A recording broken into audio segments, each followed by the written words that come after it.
The Fiio M11 is Fiio's new flagship digital audio player, and here at the store, we've been eagerly awaiting its arrival as the Peacemaker in the balanced headphone wars of 2019, since the headline feature of the M11 is that it includes both 2.5mm and 4.4mm balanced outputs. But we'll get to that in a moment. Fiio has taken a page from Astel & Kern's book and gone for an angular design that looks awesome but feels rather sharp in the hand, though the included case does help take the edge off. But what will probably strike you first about the M11 is its vibrant 5.15-inch IPS display, with excellent viewing angles and color that makes your album art pop.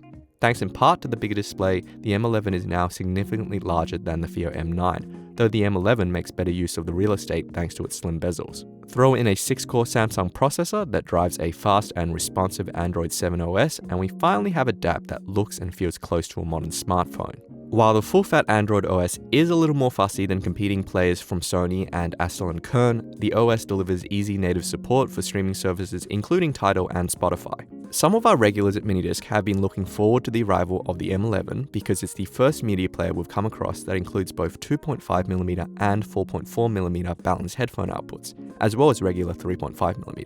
We're happy to report that the balanced headphone outputs on this player are no slouch, capable of producing almost 90mW at 300 ohms. That's enough to drive high impedance headphones like the Sennheiser HD800S without breaking too much of a sweat.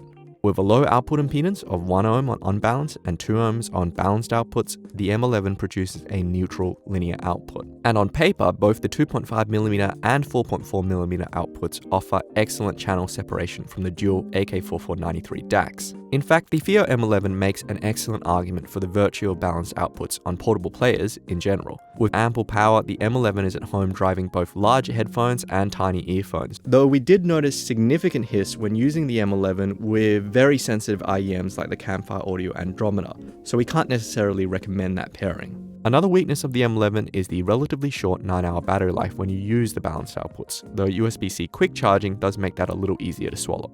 There's a lot of DAPs on the market now, and we're looking at putting together a comparison of some of the most popular models, but we can definitely recommend the M11 as an incredibly versatile entry in an increasingly complex market. For many people, this is the most DAP you'll ever need. This is Lachlan for Minidisc TV. We'll see you next time.